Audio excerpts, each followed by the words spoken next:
Everything is about perspective, right? If my grandma sees me doing the things that I'm doing today, she will consider me extremely successful. And it's not because, well, yes, I grew up poor, right? So she think that going into a white collar job, meaning you have an office job, all you do is use your brain all day, is successful, right? All she did her entire life, growing up in China, seeing all the different, you know, communist situations that there are, smart people don't get recognized. Getting a good score on the test doesn't mean anything. Women, you're a woman, my grandma, right? You're naturally gonna be, out of the conversation for a lot of things. So for her to see me today doing the things I'm doing, having a corporate position and in real high, uh, I mean, at my age, relatively high compared to average salary, this is success to her. So it's things about perspective. Here's the thing. Grew up in China. We grew up poor. A lot of people.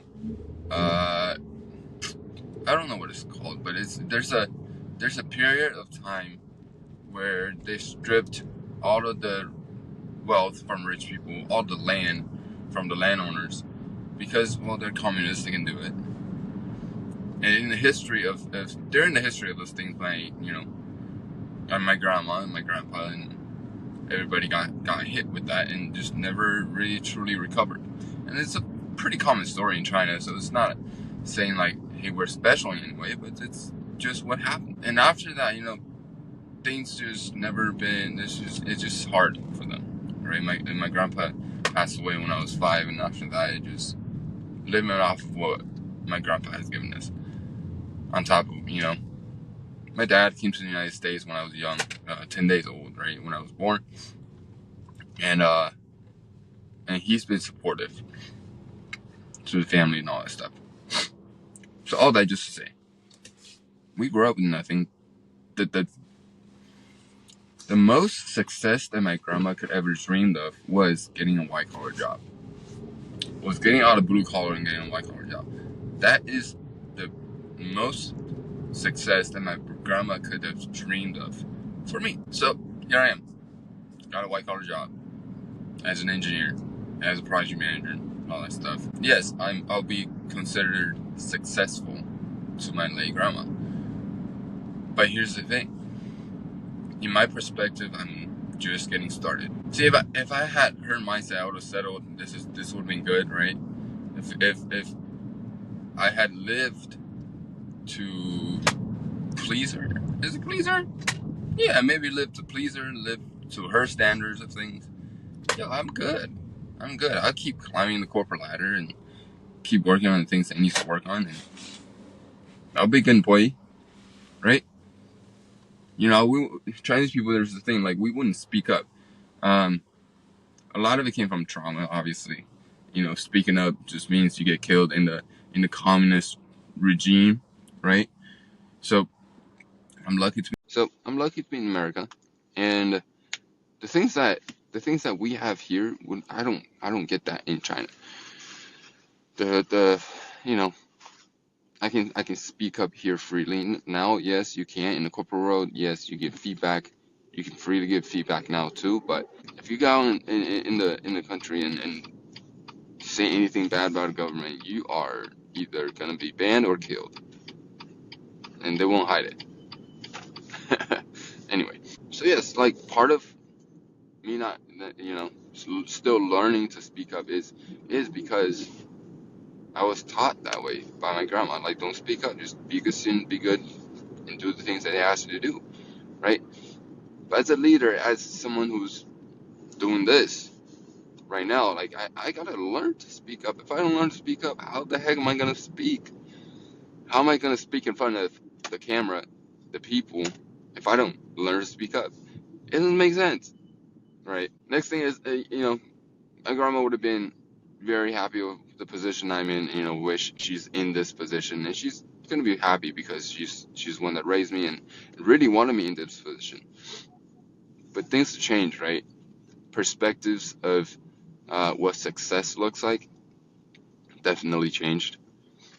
Even though, in many ways, I'm decently successful in a young career, going up the next level and levels and levels, and finding a place that's really for me inside of um, the whole entire in the world and industries and all that stuff, right? Yes, I consider myself decently successful, but also have this ambition. God says ambition is good, right? I mean, God created us with ambition, so yes, it's good. But too much ambition and not enough trust in God, that's not good. I'm trying not to cover my mic because last couple of times that sounded weird. What was that? I forgot what it was. Let's see if I can catch it back. But there's a definitely a perspective that we get to consider, right? If you are working and you are creating a side hustle, you are doing the things that um, you want to do to really change your life. These are just some of the things that you got to consider, right? Like my grandma considered me a successful person already. If she's alive today, she would have been like, you're successful, you're good. But in my head, I'm like, I'm barely surviving, barely getting started. All right, this is not what thrive looks like. This is not what abundance and wealth looks like. That's my goal. So here's the thing: because my grandma had a target for me, and I'm able to reach our target, there's two choices that we can make at this point. We can either just say, oh, we're good. We met the goals, that grandma set me. Live for someone else's life, right? Which I did. Knew this is what my grandma wanted for me. And then there's another choice. The other choice is, hey, I met the goal that someone else has set for me. My grandma wanted me to have a white collar job. Here I am, going to work right now. Right? My parents wanted me to graduate from a good school. Graduated from a pretty good school. But now it's like, hey, am I gonna keep living this way because they told me to? Or am I gonna live this way because temporarily this is what's gonna get me through so I can live the things that I wanted to live through? Which is, having time for my family, right? The reason why I created this is so we can build wealth. We're not just building an income, we're building wealth, right? I'm creating content in such a way where this is the legacy of when I'm leaving off. The spiritual health, the physical, the relationships, and eventually the wealth, the money, business, whatever it is that we can keep passing it down to the generations. Obviously, sometimes Ed Milet talks about the one, right? How he's the one in his family, but the one didn't come just because he wanted it to come. The one came because generations of breaking small habits, and this is the fruit of all the small habits that's being broken. Can you imagine? I mean, if you know Ed Milet, right, you know his story. You know that his dad is his hero. That one more day of just staying sober, right? Just one more day. Just one more day. And you think if Papa Ed didn't really have that going for him, like didn't really get sober, didn't really get to help people the way he's helping people. You think Ed Milet would be the one? Or you think Ed Milet would end up just like his dad?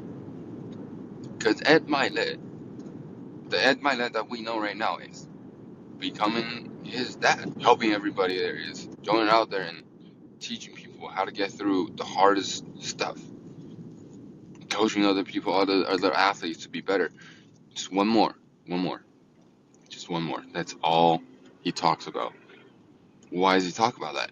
You think if his dad didn't do the things that he did, if Papa Ed didn't say one more, he would be the one. Do you think I will have the opportunity to be in America, living the way I'm living, doing the things I'm doing, talking the things I'm talking about, meeting the people I'm meeting, if my pops didn't go, well, I'm gonna create a better opportunity for my son. I know he's just born.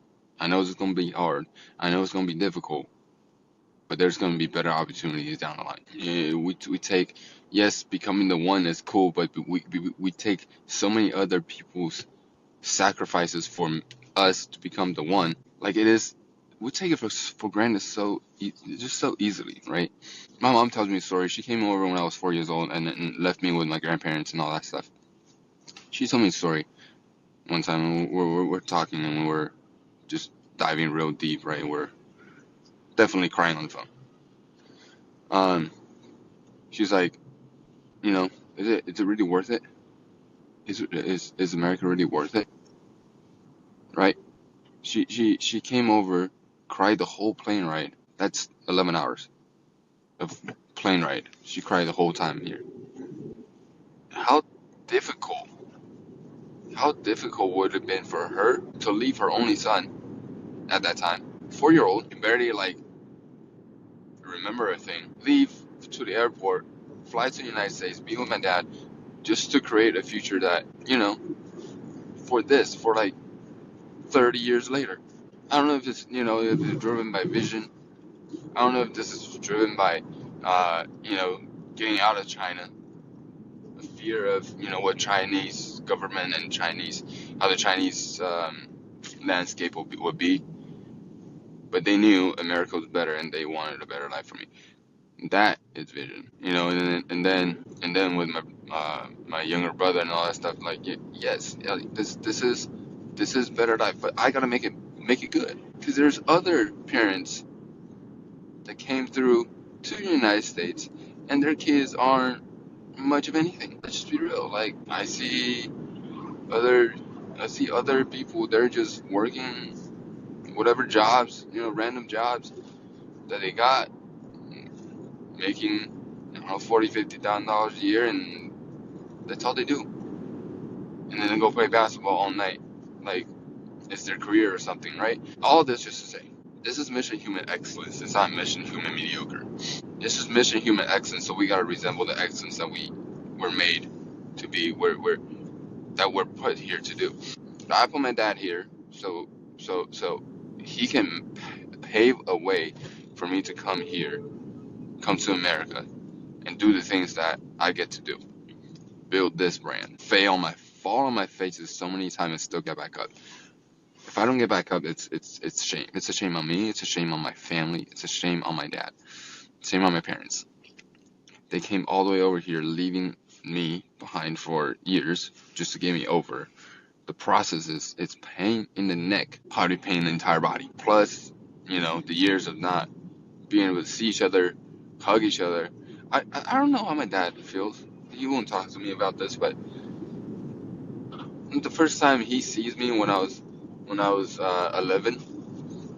The first time he sees me when I was 11, I don't know how he felt about that moment. Okay, I can tell you from my end. I felt a stranger who I've basically never met before giving me the most loving hug that I could never imagine of getting. I don't, I don't know how he felt on his end, but I felt the love. I felt the love from a dad. Right, and through that, I know eventually, yes, there's a lot there, but I know the sacrifice is also there. So I can't just not see the sacrifice, even though there's a lot of this, there's a lot of love, but there's so much sacrifice, right? So I just want to hop on, give you guys like a little bit of thought today. This perspective is everything. The perspective of my grandma, for me, would have been, the perspective of my grandma of me today would have been I'm a successful young man. But because my parents, they have their own version of what success looks like, what America should look like. They might not see me as a very successful young man, young person. But let's be real, like a lot of people are struggling in this economy.